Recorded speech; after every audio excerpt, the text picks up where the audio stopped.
November 1942. Snow dusted the fields outside Stalingrad, where frozen earth cradled burned-out tanks and shattered helmets. From a distance, German soldiers in white camouflage coats crouched low in the ruins of a farmhouse. The ground was quiet, too quiet. Then, from the low gray sky, came a strange and growing thunder. It didn't sound like the high whine of a dive bomber. It was heavier, closer to the earth, and it came in packs. Moments later, black silhouettes swooped overhead thick-bodied planes with wide, curved wings, flying low and fast. The German troops barely had time to react before the air was torn open by cannon fire. Dust, flame, and broken stone erupted as 23mm shells slammed into their position. Some of the men tried to return fire, but the planes were already gone, banking around like hunting hawks. Then they came back again. The shriek of their engines became part of the landscape, a sound soldiers would come to know with dread. This was the IL-2 Sturmovik aircraft the Germans would soon nickname the Flying Tank. The IL-2 wasn't just another Soviet plane. It was something new.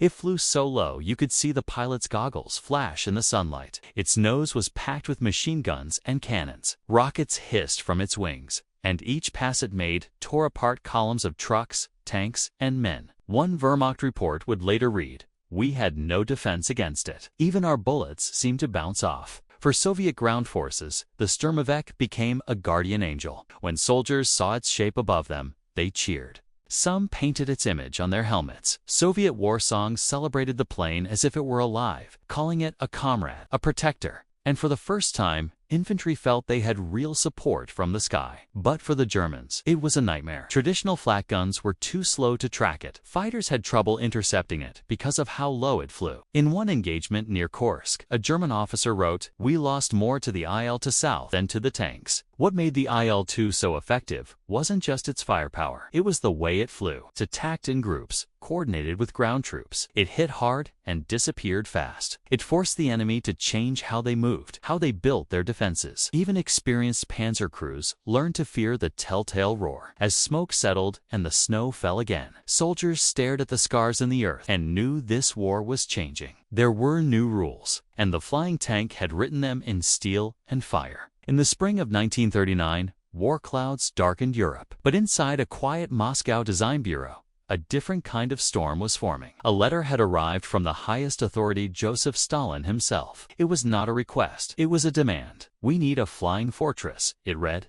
"One that can protect our soldiers on the ground. Make it strong, make it deadly." The task fell to aircraft designer Sergei Ilyushin. Until then, Soviet planes had mostly been fast, light, and fragile. But Stalin's vision was different. He didn't want speed. He wanted survival. Ilyushin's team understood this meant doing something no one had done before. Build a plane that could take hits and keep flying.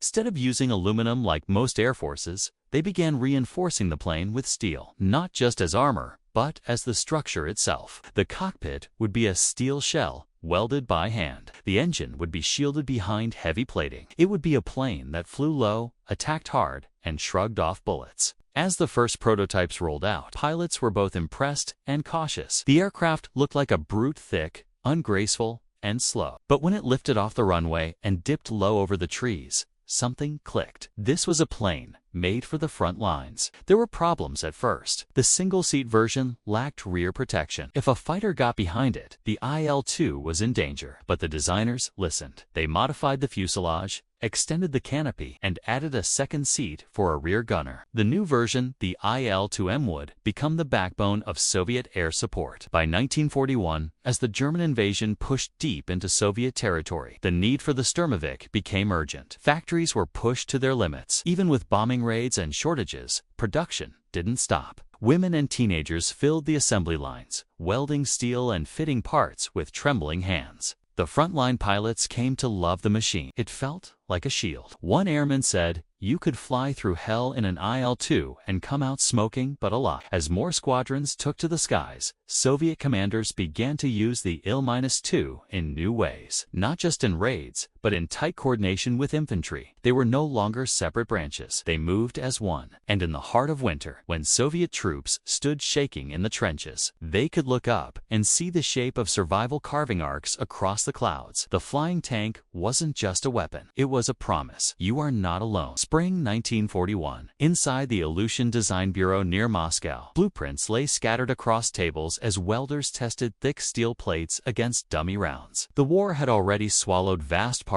of the Soviet Union, and now the pressure came not from Hitler, but from Stalin. He wanted an attack aircraft that could survive anything a flying tank. Sergei Aleutian's team worked around the clock. Instead of light aluminum, they began sheathing the engine block and cockpit in armored steel. The canopy was set behind a bulletproof windscreen. This plane wouldn't dodge bullets. It would absorb them. When the first prototypes lifted off the snow-covered airfields, they seemed to drag the sky behind them. Too heavy, too sluggish. Some pilots compared them to flying tractors, but Ilyushin didn't relent. He believed the key was to let the armor and the weaponry do the talking. Early models carried a deadly punch, two 23mm cannons, 7.62mm machine guns, and bomb racks that could level a trench or tear through a tank column. But they had a flaw. The pilot flew alone. With eyes only forward, German fighters would swoop from behind and cut them down. Reports came in from the front lines. Pilots praised the armor, but begged for protection. Gunners wrote letters that they could do better, only they were allowed on board. So Ilyushin redesigned it. With this change, morale shifted. Crews painted names on the fuselage. Some drew sharks, others the hammer and sickle. They flew in pairs, then in swarms. And every time they returned, blackened and bullet-riddled, the ground crews cheered. The flying tank was no longer a rumor.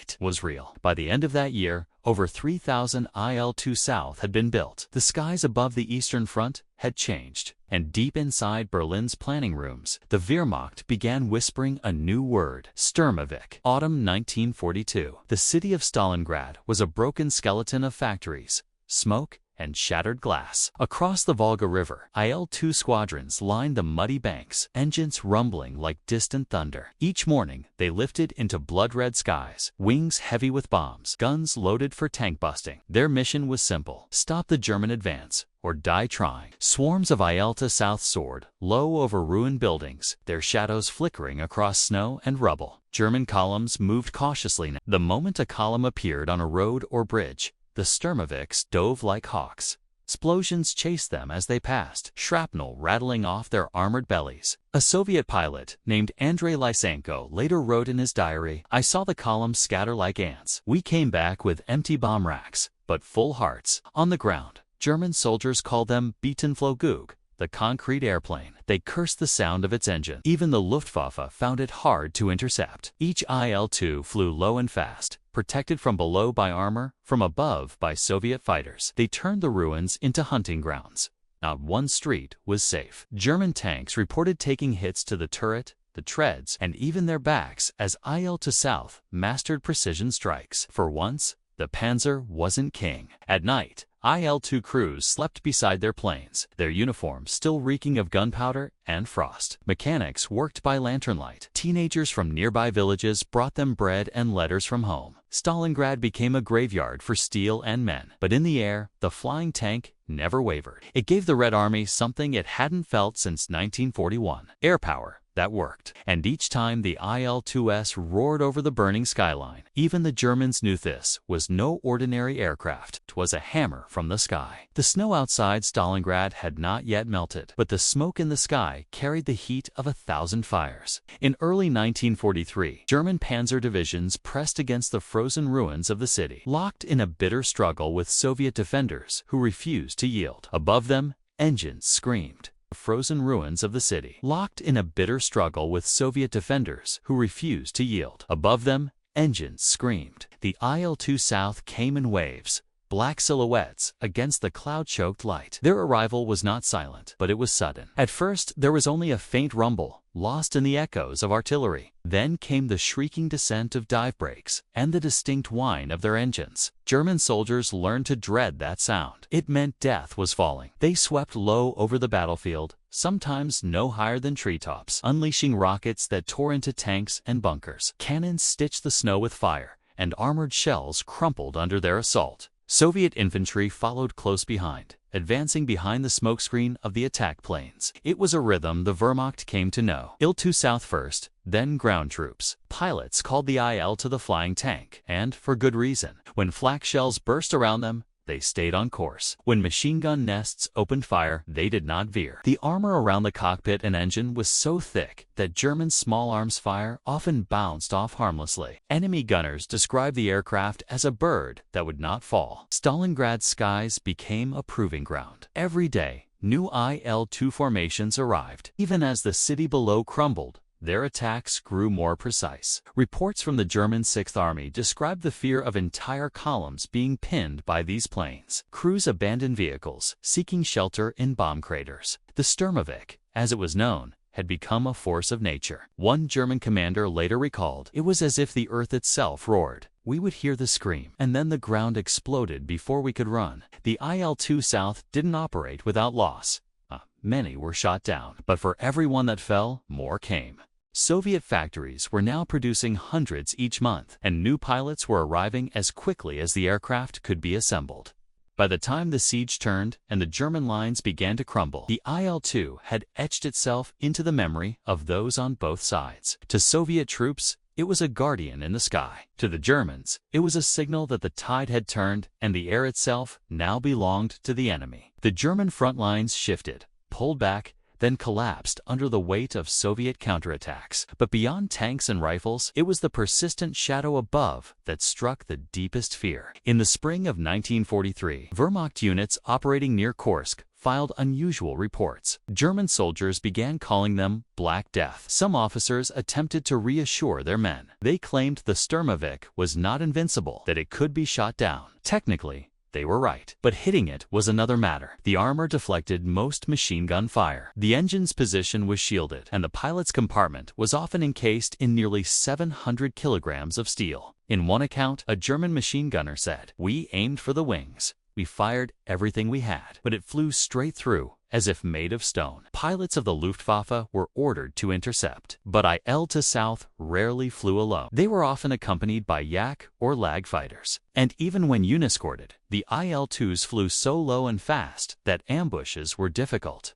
A dive from above had to be perfectly timed. As anything less, and the attacker found themselves facing rear gunners or ground fire. Despite this, there were moments of success. German aces like Hans-Ulrich Rudel, flying the WWII 7 Stuka, scored hits against Soviet ground attack formations. But Rudel himself acknowledged the IL-2's role in reshaping air warfare. In his memoirs, he noted that their persistence and numbers were unlike anything he had encountered before. For the Soviets, this fear worked to their advantage. IL-2 squadrons often timed their appearances just before major offensives. German positions would be softened, morale broken, and confusion sown. A whistle, a roar, then silence. On quiet nights, when skies were clear, Soviet gunners would sometimes find notes pinned to downhill to south. Some were taunts, some were sketches, but one found outside Kharkov simply read, "You may fly through fire, but one day you will fall." That day rarely came. The IL-2 was not a myth, not an idea. It was real. And as the Red Army advanced westward, the Black Death came with it, casting a shadow on every road the Germans hoped to hold. Autumn 1943. As Soviet armies pushed westward, the IL-2 had become more than just a machine. On every front where boots trudged through snow and mud, the roar of its engine above gave weary soldiers something more powerful than cover. It gave them courage. The Soviets called it the Flying Infantrymen, a name born not from engineers or commanders, but from the men on the ground who saw it arrive when the fighting was heaviest. It flew so low that they could make out the rivets, the black smoke trails, and sometimes the pilot's silhouette. It flew so low that they could make out the rivets, the black smoke trails, and sometimes the pilot's silhouette. Its presence often meant the difference between retreat and survival. In official Soviet films, IL-2 squadrons were shown diving gracefully, their cannons breathing fire across enemy columns. But behind the camera was a deeper truth. Pilots often trained in hastily built simulators and flew with limited maps. Many were young, barely out of school, flying metal beasts just feet above enemy tanks.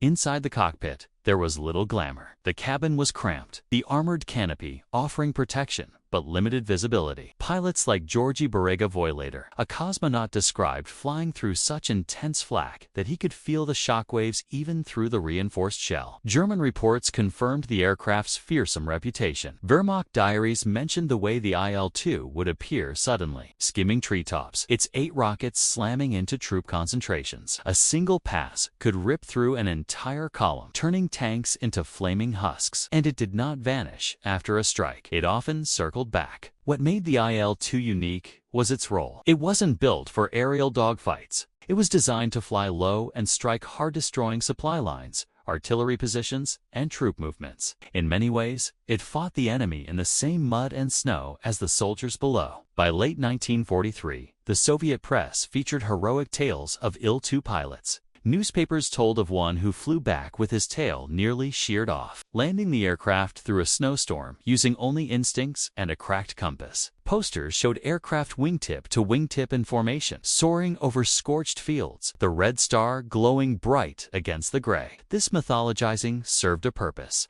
It bonded air and ground forces, welding the narrative that the Red Army moved as one. It told the soldier with a frozen rifle that he was not alone, that steel wings watched over him. But inside those cockpits were humans, not icons. And soon, their stories would be tested against the full weight of German firepower at Kursk. Deep in the Ural Mountains, far from the front lines, the hum of war was a different sound. It echoed not from cannons or tanks, but from conveyor belts, welding torches, and the relentless pounding of hammers. Here, in hidden cities like Kibyshev and Selyabinsk, the Soviet Union built its flying tanks. After Nazi forces invaded in 1941, entire factories were dismantled and moved east. Machines, blueprints, and even office desks were packed into trains and relocated thousands of kilometers. Alongside them came engineers, designers, thousands of civilians, many of them women and teenagers, who would become the heart of the IL-2's production. Inside the massive halls, where winter frost clung to steel beams, work went on night and day. Teen boys learned to rivet wings. Girls operated milling machines. Old men sorted parts under flickering lights. The youngest workers were often just 13 or 14. They stood on boxes to reach their stations, determined to contribute. The IL-2's design was heavy, built with armor plates that required special tools and techniques. Every airframe demanded patience and strength, but the pressure was constant. Stalin himself had once declared, "The IL-2 is as essential to the Red Army as air and bread." Falling behind in quotas was not merely frowned upon, it was dangerous. Despite the urgency, the workers found pride in their task. Notes were sometimes hidden inside finished aircraft, small messages of hope or vengeance. One read, "Take this plane and strike them for my brother." Another, scribbled in pencil near the tailframe, simply said, "For Kursk." Production climbed rapidly. By 1944, the Soviet Union was building more IL-2 South than any other military aircraft in the world. Over 36,000 would roll out before the war ended. Some were sent straight from the factory floor to the airfields, still bearing the fingerprints of their builders. This massive output was not just a feat of logistics. It was a symbol of Soviet will. As the front lines bled, the factories did not sleep. And every new IL-2 carried the weight of a people refusing to be crushed. Ahead, the greatest armored clash in history was about to unfold at Kursk. The IL-2 would soon meet. Thousands of German tanks in open fields, and the workers who built them would wait in silence, hoping their labor could shape the outcome of a war. July 1943. The sky above Kursk boiled with smoke and fire. It was the largest tank battle the world had ever seen, and the IL-2 flew straight into its heart. Dozens of Soviet ground attack squadrons took to the air that summer, launching low-level strikes against the advancing German panzers. The fields beneath them were littered with steel and smoke, but the air was no safer. German flak cannons lined the roads. Enemy fighters swarmed like hornets. Among the pilots was a young woman named Anna Yegorova. She had already completed dozens of missions, often flying in near blackout conditions. Comrades called her steady. Focused on one fateful flight, she dove toward a German armored column, her guns blazing. She didn't see the shell that tore through her aircraft until it was too late. The IL-2, armored as it was, couldn't survive a direct hit to its fuel line. Flames surged through the cabin. Yegorova's canopy refused to open. Smoke filled her lungs, but somehow, With burning hands, she forced it free and leaped. Her parachute opened moments before she hit the ground. German troops captured her and brought her to a field hospital. Their doctors worked to save her life. Her spine was damaged. Her lungs were seared. The Germans thought she would die, but she lived. Back in the Soviet Union, her name was listed among the fallen. Her comrades mourned her. Her flight log was closed. But months later, against all odds, she returned. Pale, weak, but standing. Yegorova's story was one of hundreds. IL-2 pilots suffered terrible losses. Their missions often meant flying directly into machine gun fire. They returned with wings shot full of holes, canopies shattered, engines sputtering. Some landed on belly tanks.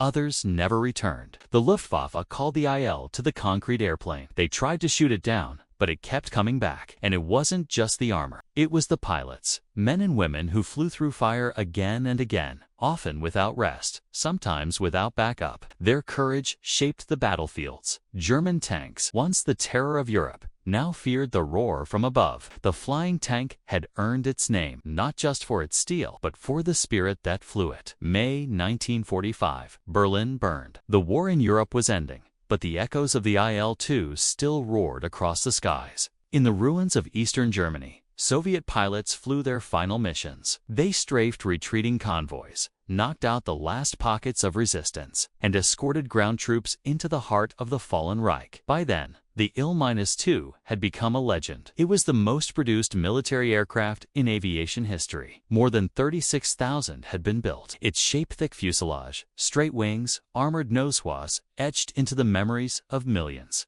To Soviet soldiers, it was the sound of support. To German troops, it was a symbol of danger. To the world, it was proof of what a nation under siege could create. But the war left scars. Few IL-2 pilots survived more than 30 missions. Some flew over 100, carrying wounds both seen and unseen. Many never received recognition until years later. Their names were buried under red banners, their medals stored in boxes, their stories untold. After the war, the IL-2 was retired quietly. Newer aircraft took its place. Factories stopped production. The last flying models were scrapped or sent to museums. But in the towns where they were built, and in the villages they once defended, memorials rose in their shape. Old mechanics wept when they saw one again. Children ran their fingers along the metal skins. Veterans stood in silence beneath them, remembering smoke-filled skies and the comrades they lost. The IL-2 was not sleek. It was not fast, but it was unbreakable. It carried the soul of a nation that refused to be conquered. And in the annals of war, it stood for something greater than firepower. It stood for endurance. Today, when we think of the war in the East, we remember tanks, trenches, and endless winter. But in every photograph of a snow-covered field, in every faded diary entry from a Soviet foot soldier, there is the trace of a shadow overhead, a shadow with red stars on its wings and steel wrapped around its heart. That was the flying tank. That was the IL-2.